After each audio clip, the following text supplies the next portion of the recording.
প্রায় 4000 কিলোমিটার দীর্ঘ নিকাশি ব্যবস্থা কাজ সম্পূর্ণ হয়েছে।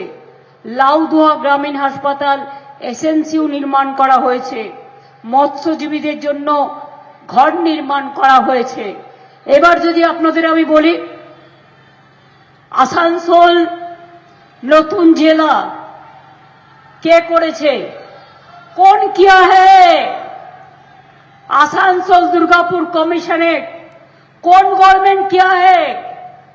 आसनसोल मल्टी सुपर हॉस्पिटल किसने किया है?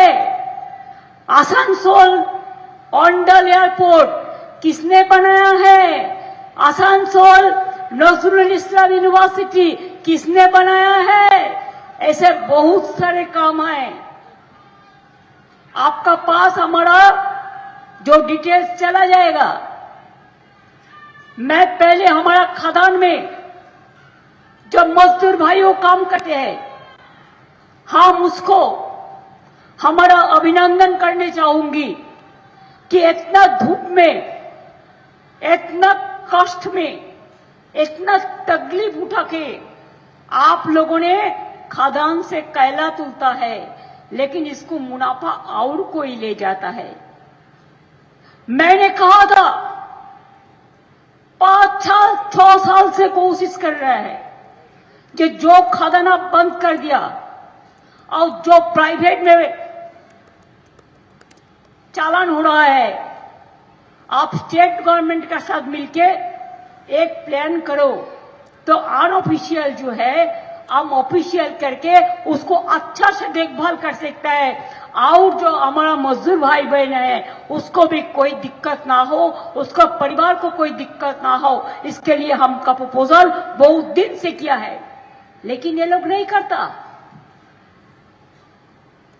ये लोग करते लूट और बोलते झूठ, बोले বেড়াচ্ছে আর কোনো কিছু নেই।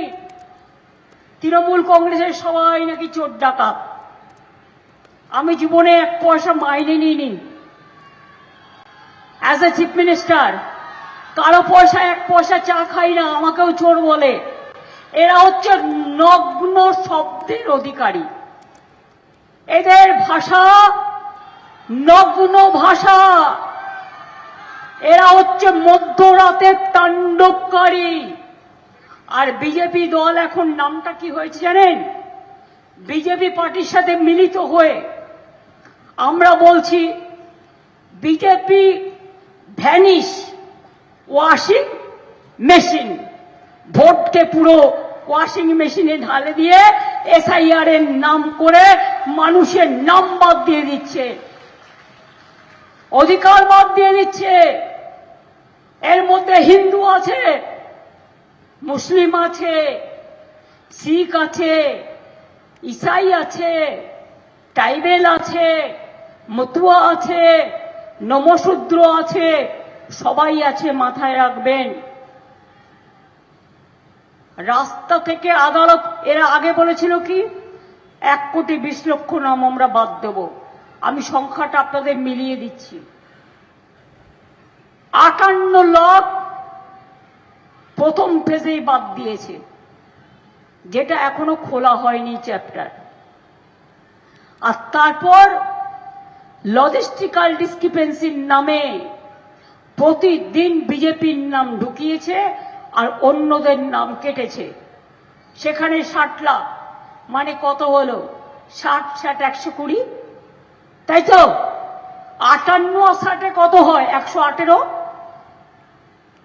তার মধ্যে আরো কেটেছে। তার মানে কি বিজেপি পার্টি অফিস থেকে প্ল্যান করে তৈরি করে দিয়েছে, যেখানে যেখানে তৃণমূলের সিট সেখানে নাম কত। আর লিস্ট এখনো ডিক্লেয়ার করতে পারছে না কেন? My challenge to the concern person,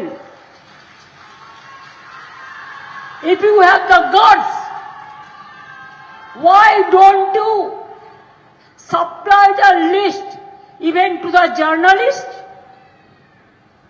আপনারা লিস্ট কেন টাঙাচ্ছেন না?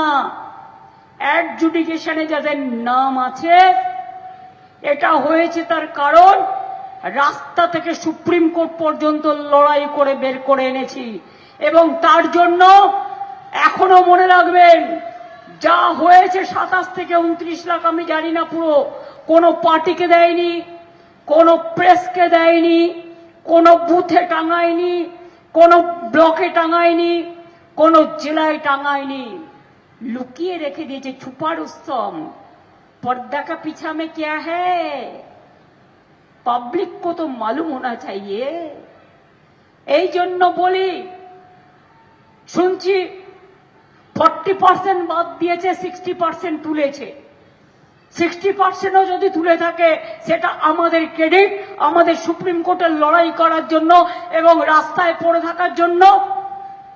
বাদ বাকি লিস্ট চাইছি, লিস্ট ইমিডিয়েট প্রকাশ করুন, কারণ যাদের নাম বাদ গেছে তারা যাতে সুপ্রিম কোর্টের ভার্ডিক্ট অনুযায়ী ট্রিব্যুনালে অ্যাপিল করতে পারে। আমাদের সংগঠকদের বলবো তারা তাদের সাথে যোগাযোগ করবে, যাদের নাম বাদ গেছে তাদের দরখাস্ত নেবে এবং সেটা ট্রিব্যুনালে জমা করার ব্যবস্থা করবে এবং বিনা পয়সায় তাদের হয়ে লয়ার দেওয়া হবে, যে লয়ার ট্রিব্যুনালে তাদের ডকুমেন্ট নিয়ে ফাইট করবে। ছেড়ে কথা বলার লোক আমরা নেই বা নই, সবাই বাংলাদেশি। এতদিন ধরে স্বাধীনতা আন্দোলন থেকে, নবজাগরণ থেকে, সমাজ সংস্কার থেকে বাবা সাহেব আম্বেদকর, যিনি কনস্টিটিউশন রচনা করার ড্রাফটিং কমিটির চেয়ারম্যান ছিলেন, তিনি প্রভিন্সিয়াল অ্যাসেম্বলি বাংলা থেকে নির্বাচিত হয়েছিলেন। সেই সংবিধান আজ সংকটে, গণতন্ত্র আজ সংকটে। বিজেপির রাজনীতি, একটাই দল থাকবে ভারতবর্ষে, বিজেপির রাজনীতি সব বিক্রি করে দেবে। ইসিএল থেকে শুরু করে, বিসিসিএল থেকে শুরু করে, কোল ইন্ডিয়া থেকে শুরু করে, এয়ার ইন্ডিয়া থেকে শুরু করে, এলআইসি থেকে শুরু করে, রেল থেকে শুরু করে, সেল থেকে শুরু করে, গেল থেকে শুরু করে সবই তো চলে যাচ্ছে। আবার তার সঙ্গে আবার হুমায়ুনও ঢুকে পড়েছে। আবার কিছু লোক বোঝাতে চাইছে যেটা তৃণমূলের ভোট কাটার জন্য ব্যবস্থা হচ্ছে। আরে আমরা কাটাকুটির গোটাকুটির কোনো ব্যাপারে নেই। তৃণমূল আর এই যারা এই সমস্ত রাজনীতি করছেন ঘৃণার, এদের মধ্যে কোনো পার্থক্য নেই। হুমায়ুনই তৃণমূল আর তৃণমূলই হুমায়ুন।